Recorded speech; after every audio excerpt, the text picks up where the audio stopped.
की खेती कम दिनों में, कम लागत में और कम देखभाल में तैयार होने वाली क्रॉप है, जो कि हमारे किसान भाई ग्रीष्मकालीन यानी गर्मियों के दिनों पर और बरसाती दिनों पर मूंग की खेती करके काफ़ी अच्छा मुनाफा कम से कम दिनों पर निकाल सकते हैं। तो मूंग की खेती सफल और वैज्ञानिक तरीके से किस प्रकार करना है, इस वीडियो के माध्यम से हम आपको A to Z संपूर्ण जानकारी शेयर करने वाले हैं। जैसे उन्नत किस्में, खाद और दवाइयों की सही मात्रा और उनका उचित प्रयोग, सूटेबल टाइम और खेत की तैयारी किस प्रकार करना है, सिंचाई एरीगेशन सिस्टम के बारे में बात करेंगे और साथ ही बात करेंगे कि जो मूंग की फसल पर आने वाले कीट, बीमारी, डिजीज़, उनका प्रबंध, रोकथाम और उपाय। साथ ही बात करेंगे खाद का शेड्यूल, कितनी लागत लगती है, 1 एकड़ से कितना मुनाफा होता है, कितना आपको प्रोडक्शन उत्पादन मिलता है, लाइफ साइकिल के ऊपर बात करेंगे और साथ ही बात करेंगे कि खरपतवार की रोकथाम आप किस प्रकार कर सकते हैं, खेती करते समय जो सावधानी है और कुछ ज़रूरी काम कौन कौन से करने चाहिए, बीज उपचार आपको किस प्रकार करना चाहिए और प्रति एकड़ बुआई के लिए कितनी सीड्स की आवश्यकता पड़ने वाली है, रिक्वायरमेंट सीड्स। और साथ ही बात करेंगे बेसल डोज के बारे में, यानी जब हम बुआई कर रहे हैं तो कौन कौन सी माइक्रो न्यूट्रिएंट युक्त खादों का प्रयोग करना है, जिससे हमको ज़्यादा से ज़्यादा उपज प्राप्त हो और हमारी फसल एकदम हरी भरी रहे। खेत की तैयारी के साथ साथ हम बात करेंगे कि पीलापन की जो समस्या आती है एकदम उसका समाधान बात करने वाले हैं। जो एलोमोजिक वायरस आता है, फसल पीली पड़ती है, पत्ते पीले पड़ते हैं, तो उसकी भी हम रोकथाम बताने वाले हैं। और साथ ही कम लागत पर अधिक उपज प्राप्त करने के लिए इस वीडियो को एंड तक पूरा वॉच करना है। संपूर्ण जानकारी डिटेल में है, स्टेप बाय स्टेप जानकारी है। तो नमस्कार दोस्तों, मैं हूँ आपका होस्ट एंड दोस्त शिव कुमार और आप देख रहे हैं एडवांस एग्रीकल्चर यूट्यूब चैनल। अधिक जानकारी के लिए वीडियो को पूरा वॉच करें। तो चलिए शुरू करते हैं। मूंग की खेती हमारे किसान भाई ग्रीष्मकालीन ऋतु पर और बरसाती सीजन पर इसकी खेती कर सकते हैं। यह जो क्रॉप है कम टाइम में अधिक मुनाफा देने वाली यह फसल है, जो कि हमारे किसान भाई मटर, गेहूं, चना, सरसों और लहसुन, आलू की हार्वेस्टिंग के बाद, कटाई के बाद इस क्रॉप की बुआई कर सकते हैं और कम दिनों पर काफ़ी अच्छा मुनाफा निकाल सकते हैं। तो जो मूंग की फसल पर कौन कौन सी समस्याएं आती हैं, कुछ हमारे किसान भाई कमेंट्स भी आते हैं कि जो पेंडामेथ्लिन है इसका हमको प्रयोग किस प्रकार करना चाहिए, क्या हमको मूंग की खेती करते समय NPK घुलनशील खाद का स्प्रे करना चाहिए या फिर नहीं, और करना चाहिए तो कौन किसान भाइयों को अपनी क्रॉप पर स्प्रे करना चाहिए, रस चूसक कीटों की रोकथाम करने के लिए कौन सी कीटनाशक का चुनाव करें, और क्या खारे पानी पर इसकी खेती हो सकती है या फिर नहीं।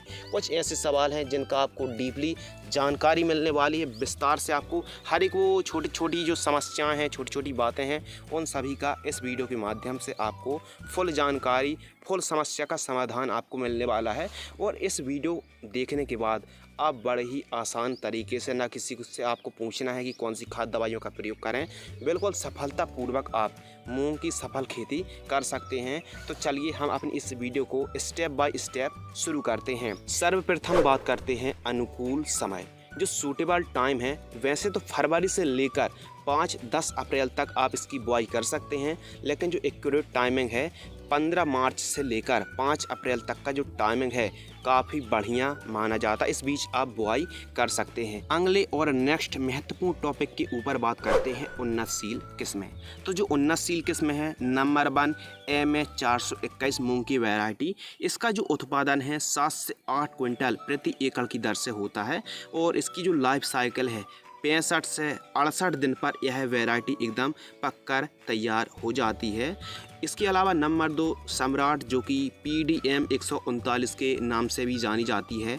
इसका जो उत्पादन है 6 से 7 क्विंटल प्रति एकड़ की दर से उत्पादन होता है और लाइफ साइकिल की बात करें तो 60 से 65 दिनों पर यह जो वैरायटी एकदम पककर तैयार हो जाती है। नंबर 3 IPM 410-3, जिसे शिखा के नाम से भी जाना जाता है। ये भी काफ़ी बेस्ट वैरायटी है और इसका उत्पादन 7 से 8 क्विंटल प्रति एकड़ की दर से होता है। लाइफ साइकिल की बात करें तो यह जो वैरायटी है इसकी लाइफ साइकिल 60 से 65 दिनों पर एकदम हार्वेस्टिंग के लिए यह वैरायटी तैयार हो जाती है। नंबर 4 विराट IPM 205-7 जिसे विशाल के नाम से भी जाना जाता है मूंग की वैरायटी। इसका जो उत्पादन है लगभग 5 से 6 क्विंटल प्रति एकड़ की दर से उत्पादन होता है और यह जो वैरायटी है 55 से 58 दिनों पर तैयार हो जाती है। नंबर 5 नेचरलैंड सीड्स की NM47 मूंग की वैरायटी। ये भी काफ़ी अच्छी वैरायटी है और इसका उत्पादन 6 से 7 क्विंटल प्रति एकड़ की दर से होता है। लाइफ साइकिल लगभग 60 से 62 दिनों पर यह वैरायटी तैयार हो जाती है। ये थी टॉप 5 वैरायटी जिनमें से आप किसी वैरायटी का चुनाव करके बुआई कर सकते हैं। काफ़ी अच्छी आपको उपज प्राप्त होने वाली है। अगले टॉपिक के ऊपर बात करते हैं सॉइल यानी मिट्टी। तो मूंग की खेती यदि आप कर रहे हैं तो इसके लिए जो अनुकूल सॉइल है काली मिट्टी, काली दोमट, पीली मिट्टी, रेतीली मिट्टी, लाल सॉइल और बलुई दोमट मिट्टी के साथ साथ एवं उत्तम जल निकास का प्रबंध होना चाहिए और उर्वरक क्षमता यदि अच्छी है, अच्छी आपकी भूमि है तो आप एकदम बुआई कर सकते हैं और हल्की भूमि पर भी आप इन वैरायटी का चुनाव कर सकते हैं, मूंग की खेती कर सकते हैं। अगले टॉपिक के ऊपर बात करते हैं खेत की तैयारी। तो हमारे किसान भाइयों को जानकारी शेयर करना चाहते हैं। जिन किसान भाइयों ने गेहूं की बुआई नहीं की है, मटर की बुआई की है और खेत पड़ा हुआ है तो वे किसान भाई भी मूंग की खेती कर सकते हैं। गेहूं कटाई के बाद भी आप गेहूं की खेत की तैयारी कर सकते हैं, मूंग की बुआई कर सकते हैं। चने के बाद सरसों, मटर, आलू, प्याज, लहसुन जब जैसी हार्वेस्टिंग होती है तो खेत की आप तैयारी कर लीजिए। फसल कटाई के बाद आप मूंग की सोइंग कर सकते हैं। तो सर्वप्रथम मीडियम गहराई में चलने वाले जैसे कल्टीवेटर है या फिर तोता हल से आपको पहली जुताई कराना है, कुछ इस प्रकार जो आप वीडियो पर देख रहे हैं। उसके बाद 1 बोरी सिंगल सुपर फॉस्फेट जो उर्वरक खाद आती है पाउडर फॉर्म वाली SSP सिंगल सुपर फॉस्फेट पूरे 1 बैग पूरे 1 एकड़ खेत में आपको बिखेर देना है 50 किलोग्राम। उसके बाद रोटोवेटर से खेत को समतल कराएं। जो मिट्टी है एकदम भुरभुरी होनी चाहिए। खेत की मेड़ों पर और चारों तरफ एकदम साफ सफाई होना बहुत ही ज़रूरी है। यदि हमारे खेत के चारों तरफ खरपतवार रहता है या फिर कचरा रहता है तो जो कीट हैं वो तेज़ी से बढ़ते हैं और येलो मोज़ेक वायरस को और भी तेज़ी से बढ़ावा मिलता है। वाइट फ्लाई बढ़ने से येलो मोज़ेक वायरस और भी बढ़ जाता है। तो इसीलिए खेत के चारों तरफ एकदम साफ़ सफाई होना बहुत ही ज़रूरी है। प्रति एकड़ बीज की आवश्यकता पर एकड़ सीड्स रिक्वायरमेंट यदि आप 1 एकड़ पर बुआई कर रहे हैं मूंग की तो लगभग जो सीड्स की आवश्यकता पड़ने वाली है 7 किलोग्राम से लेकर 8 किलोग्राम आपको 1 एकड़ पर बुआई करना चाहिए बीजों की। और यदि आप घर का बीज की बुआई कर रहे हैं तो 10 किलोग्राम से लेकर 12 किलोग्राम तक आप 1 एकड़ पर बुआई कर सकते हैं। जर्मिनेशन सही हो, अंकुरण सही हो और जो हमारी प्लांट्स की बढ़वार है वो एकदम अच्छी हो तो आप बीजों को उपचारित जरूर कर सकते हैं। सीड्स ट्रीटमेंट तो बीज उपचार आप FVI पद्धति से कर सकते हैं। फंगीसाइड, बैक्टीरियासाइड और कीटनाशक से। फंगीसाइड में आप रेडोमिल गोल्ड को ले सकते हैं या फिर आप UPL कंपनी की साफ जिसमें कार्बेंडाजिम और मैंकोजेब एक फफूंदनाशक है। दोनों में से किसी भी एक फफूंदनाशक से बीजों को उपचारित सर्वप्रथम करना है। उसके बाद आप एक बैक्टीरियासाइड राइजोबियम कल्चर से बीजों को उपचारित करना है। फिर उसके बाद 1 घंटे बाद इमिडाक्लोप्रिड या फिर थाइमोथ्रोक्सोम से आप बीजों को उपचारित कर सकते हैं। तो FVI पद्धति से आप बीजों को उपचारित करते हैं तो जो जर्मिनेशन है, विल्ट की समस्या आती है, सूखने की समस्या आती है वो बिल्कुल नहीं आएगी। तो आप FVI पद्धति से बीजों को उपचारित जरूर करें। अगले टॉपिक के ऊपर बात करते हैं कतार से कतार की दूरी। हमको कितने डिस्टेंस पर बुआई करनी चाहिए, यह टॉपिक काफ़ी इम्पोर्टेंट है। तो सामान्यतः जो हमारे किसान भाई हैं लगभग 9 इंच पर बुआई करते हैं, लेकिन हम आपको बता रहे हैं आप मूंग की बुआई 10 से 12 इंच पर आप बुआई करें और फिर आप उत्पादन देखेंगे। क्योंकि जो जगह है, स्पेस है, वो पौधे को काफ़ी अच्छा मिलने वाला है जिससे नई नई ब्रांचेस का निर्माण होगा, वायु संचार बढ़ेगा और जो पौधा है ज़्यादा से ज़्यादा अपना फटाव ले पाएगा। तो आप 10 से 12 इंच पर बुआई करके देखें और फिर रिजल्ट आप हमसे खुद बताएंगे। अगले टॉपिक के ऊपर बात करते हैं बुआई के समय खाद। तो बुआई के समय कौन कौन सी खाद देनी है, यह जो टॉपिक है काफ़ी ज़्यादा इम्पोर्टेंट के साथ साथ महत्वपूर्ण है। क्योंकि हमारे किसान भाइयों को कोई भी सही जानकारी देने वाला नहीं है कि बुआई के समय कौन सी खाद और कितनी मात्रा पर प्रयोग करनी है। यह टॉपिक काफ़ी इम्पोर्टेंट है तो कृपया ध्यान दीजिए। आपको DAP डाई अमोनियम फास्फेट जो उर्वरक खाद आती है 15 किलोग्राम लेना, केवल और केवल 15 किलोग्राम। और किसी भी वेस्ट कंपनी का माइक्रो न्यूट्रिएंट फर्टिलाइजर्स 5 किलोग्राम और इसके साथ माइक्रो राइजोबियम 3 किलोग्राम। इन तीनों को आपको मिक्स करके आपको बुआई कर देना है। बुआई के समय यदि आप इन तीनों खादों को आपस में मिक्स करके प्रयोग करते हैं तो यकीन मानिए जो आपकी फसल की जो बढ़वार है वो काफ़ी अच्छी होने वाली है। तो आप बुआई के समय इन खादों का प्रयोग कर सकते हैं, अधिक आपको उत्पादन प्राप्त होगा। अगले और सबसे महत्वपूर्ण टॉपिक के ऊपर बात करते हैं खरपतवार की रोकथाम। मूंग की फसल पर खरपतवार को आप किस प्रकार कंट्रोल और रोकथाम कर सकते हैं, क्योंकि मूंग की फसल पर यदि खरपतवार अधिक मात्रा पर उग जाते हैं तो लगभग 40 से 50% तक उपज में गिरावट आ जाती है। तो खरपतवार नियंत्रण करने की 2 विधियां हैं। एक तो आप चाहें तो मज़दूरों की सहायता से, लेबर की सहायता से खरपतवार को खेत से रिमूव करा सकते हैं, निराई गुड़ाई करा सकते हैं। और जो दूसरा उपाय है रासायनिक विधि से, रासायनिक हार्बिसाइड से आप खरपतवार को रिमूव कंट्रोल कर सकते हैं। यदि ईज़िली तरीके से लेबर मज़दूर आसानी से मिल जाते हैं तो हम रेफ़र करेंगे कि आप निराई गुड़ाई करके ही खरपतवार को बाहर खेत से रिमूव कराएं। लेकिन जिन किसान भाइयों के आसानी से मज़दूर लेबर नहीं मिल पाती है निराई गुड़ाई के लिए, तो वे किसान भाई क्या खरपतवार नाशक स्प्रे कर सकते हैं या नहीं? जी हाँ, आप कर सकते हैं। तो क्या प्री इमर्जेंट हार्बिसाइड का करें या फिर पोस्ट इमर्जेंट हार्बिसाइड का स्प्रे करें? आप प्री इमर्जेंट हार्बिसाइड का स्प्रे कर सकते हैं, यानी जैसे ही आपने बुआई की है उसके तुरंत बाद जो 72 घंटे वाली खरपतवार नाशक आती है उसका आप स्प्रे ले सकते हैं।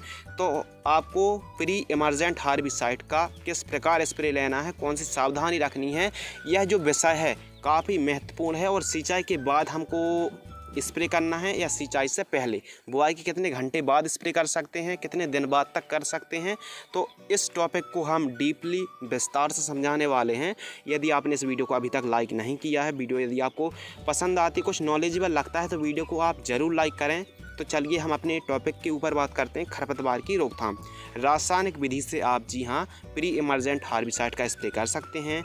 BASF कंपनी की जो बेलर 32 आती है 72 घंटे वाली खरपतवार नाशक, जिसमें 30% पेंडामेथिलीन है और एमोक्सिथापर 2% है जो कि EC फॉर्म में आती है। आपको क्या करना है, आपको सबसे पहले पलेवा करना है, 2 दिनों बाद आपको बुआई कर देनी है। तो जैसे ही आपने पलेवा किया है 2 दिन बाद आपको बुआई कर देनी है। और जैसे ही आपने सीडल से बुआई की है उसके 2 से 4 घंटे बाद आप पेंडामेथिलीन जो बेलर 32 आती है 800 ml 200 लीटर पानी में, ध्यान दीजिए 800 ml 200 लीटर पानी में घोल करके आपको प्रति एकड़ की दर से छिड़काव कर देना है। एक काम आप और कर सकते हैं, यदि आप सूखे खेतों पर बुआई कर रहे हैं तो सबसे पहले आपको बुआई करनी है, उसके बाद आपको बुआई के जस्ट 4-6 घंटे बाद आपको प्री इमर्जेंट हार्बिसाइड का स्प्रे करना है जो 72 घंटे वाली होती है। इसका स्प्रे करके 72 घंटे बाद आपको स्प्रे नहीं करना है, आपने बुआई की है तुरंत बाद आप स्प्रे कर दीजिए।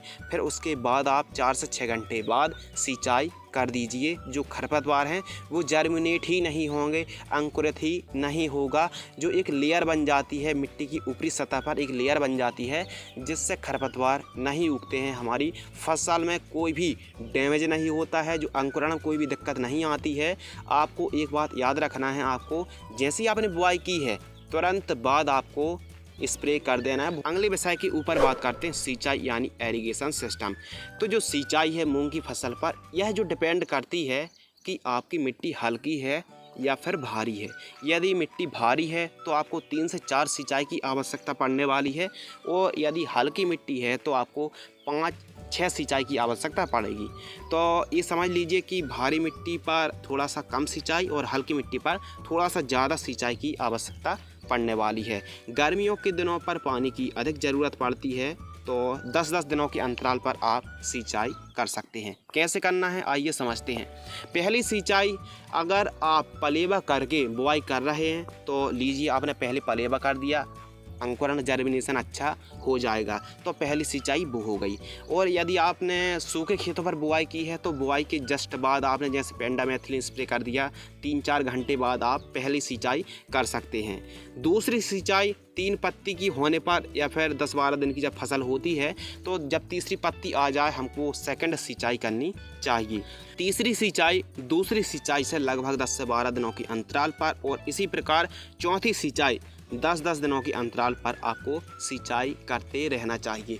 थोड़ा सा देख रेख करके ही सिंचाई करें, क्या जो हमारी फसल है, मिट्टी है, क्या सिंचाई मांग रही है, क्या जो मिट्टी में नमी है वो क्या सूख चुकी है या फिर ड्राई है, उसके हिसाब से ही हमको आवश्यकता अनुसार सिंचाई करनी है। अगले विषय के ऊपर बात करते हैं फर्टिलाइजर्स उर्वरक खाद का शेड्यूल। तो मूंग की फसल पर अच्छा उत्पादन प्राप्त करने के लिए केवल और केवल एक कॉम्बिनेशन, एक खाद का डोज देना है। जो फसल है बढ़िया हरी भरी रहेगी, अच्छी मात्रा पर फ्लावर आएंगे और जो वनस्पतिक बढ़वार है, फुटाव है, वो काफ़ी अच्छे होने वाले हैं। तो फर्स्ट जो खाद है कब देनी है, कितनी मात्रा पर देनी है, तो लगभग 14 से 15वें दिन, जैसे आपने बुआई की है 14-15वें दिन आपको एक काम करना है। 20 किलोग्राम यूरिया, 3 किलोग्राम सल्फर 90% वाली प्रति एकड़ की दर से इन दोनों को मिक्स करके जड़ों के पास देकर आप सिंचाई कर दीजिए। बढ़िया आपको रिजल्ट प्राप्त होंगे। ये केवल और केवल एक खाद देनी थी मूंग की फसल पर, जो हमने दे दी है। अब बात करते हैं स्प्रे शेड्यूल पर। स्प्रे शेड्यूल बताने से पहले हम समझते हैं कि हमारी मूंग की फसल पर कौन कौन से कीट आते हैं, क्या नुकसान पहुंचाते हैं और क्या इनको कंट्रोल करना कितना ज़रूरी है। यदि इनको कंट्रोल आप नहीं करेंगे, जैसे थ्रिप्स है, एफिड एसिड है, सफ़ेद मक्खी यानी वाइट फ्लाई है, इल्ली है, सेमी लूपर्स है, फली छेदक फ्रूट बोरर है, पीला मोज़ेक वायरस, रस्ट और पाउडरी मिल्ड्यू जैसी जो समस्याएं आती हैं, यदि हम इनको टाइम से कंट्रोल नहीं करते हैं तो हमारे उत्पादन में लगभग 30 से 40% तक उत्पादन में गिरावट आ सकती है। जो कॉम्बिनेशन है स्टार्टिंग के वो सस्ते हैं और काफ़ी अच्छे हैं। तो आपको फर्स्ट जो स्प्रे करना है, जैसी आपने बुआई की है 12 से 13 दिन के आसपास की फसल होती है, तो आपको प्रति एकड़ की दर से हम आपको कॉम्बिनेशन बता रहे हैं। जो एमामेक्टिन बेंजोएट आता है केवल और केवल आपको 40 ग्राम लेना है।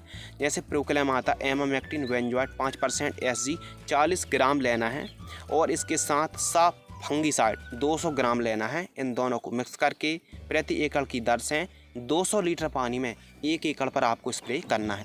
ये था फर्स्ट स्प्रे। सेकंड स्प्रे, जो सेकंड स्प्रे है बुआई से जब हमारी क्रॉप लगभग 25 दिन की आसपास की होती है, तो आपको फ्लुवेंडिया माइड जो फैम आती 30 ml लेना है। स्वाधीन फफूंदनाशक लेना है 250 ग्राम, और आपको फेंटाक प्लस जो टॉनिक आती है इसको लेना है 100 ml। इन तीनों को मिक्स करके 200 लीटर पानी में घोल करके आपको स्प्रे कर देना है। थर्ड जो स्प्रे है केवल और केवल आपको 35वें दिन कोराजन का स्प्रे करना है, जिसमें क्लोरेंट्रा नीलीप्रोल 50 ml 200 लीटर पानी में घोल करके छिड़काव कर सकते हैं। और फोर्थ स्प्रे पर एम्प्लीगो, जिसमें लेमडासाइलोथ्रीन और क्लोरेंट्रा नीलीप्रोल का कॉम्बिनेशन है, 60 ml आपको 150 लीटर पानी में घोल करके आप स्प्रे कर सकते हैं। तो ये थे हमारी मूंग की फसल पर 4 स्प्रे, जो कि स्टार्टिंग के सस्ते थे, और यदि आप प्रिवेंटिव रूप पर स्प्रे करते हैं तो आगे चल के जो वाइट फ्लाई का प्रकोप होगा, पीला मोज़ेक वायरस बढ़ेगा, वो कोई ऐसी समस्या नहीं आएगी। इन 4 यदि स्प्रे कॉम्बिनेशन को स्प्रे करते हैं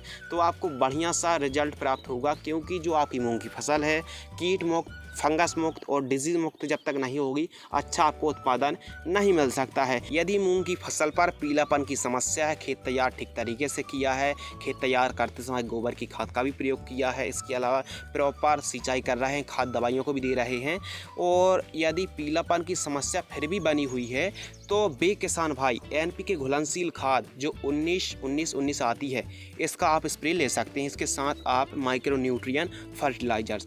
तो क्या किसान भाई 19-19 का स्प्रे कर सकते हैं या नहीं? तो बे किसान भाई स्प्रे कर सकते हैं जिनकी मूंग की फसल की जो बढ़वार है, कमज़ोर है, रुकी हुई है, तो वह किसान भाई NPK घुलनशील खाद 19-19-19 1 किलोग्राम, माइक्रो न्यूट्रिएंट जो चेलेटेड फॉर्म में आती है 500 ग्राम, इन दोनों को मिक्स करके 200 लीटर पानी में घोल करके स्प्रे कर सकते हैं। कब? जब वनस्पतिक बढ़वार हो रही हो तो उस टाइम आप स्प्रे कर सकते हैं। अगले विषय के ऊपर बात करते हैं फसल का जीवन चक्र।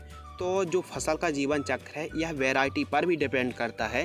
कुछ ऐसी वैरायटी होती हैं जो 50 से 55 दिनों में तैयार हो जाती हैं, तो वहीं कुछ ऐसी वैरायटी हैं जो 60 से 65 दिन और 70 दिन तक लग जाते हैं।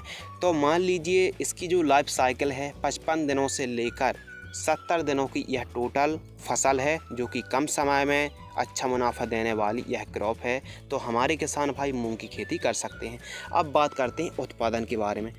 यदि जो मिट्टी है, भूमि है, उर्वरक क्षमता कम है, कम उपजाऊ है, तो उत्पादन घट भी सकता है। लेकिन ओवरऑल देखा जाए, यदि ठीक तरीके से आपने देख रेख की है, जिस प्रकार हमने खेती करने का तरीका बताया है, उस प्रकार यदि आप करते हैं तो 6 से लेकर 7 क्विंटल प्रति एकड़ की दर से आप उत्पादन निकाल सकते हैं। तो हमारे किसान भाई गेहूँ, चना, सरसों और जैसे प्याज है, लहसुन है, आलू है, जैसे ही फसल की कटाई होती है तो खेत को खाली मत पड़ा रहने दें। उससे आप 2 महीने पर, अधिकतम 2 महीने की यह क्रॉप है, दो सवा 2 महीने की क्रॉप है, तो खेत में मूंग की बुआई करके भी हमारे किसान भाई एक अच्छा मुनाफा निकाल सकते हैं। खाली खेत पड़े रहने से तो ज़्यादा बेटर है कि आप मूंग की बुआई करके भी काफ़ी अच्छा मुनाफा निकाल सकते हैं। येलो मोज़ेक वायरस से बचाव के उपाय: आपको उन्हीं वैरायटी का चुनाव और बुआई करनी चाहिए जो कि येलो मोज़ेक वायरस के प्रति सहनशील वैरायटी हो, रेजिस्टेंस वैरायटी हो।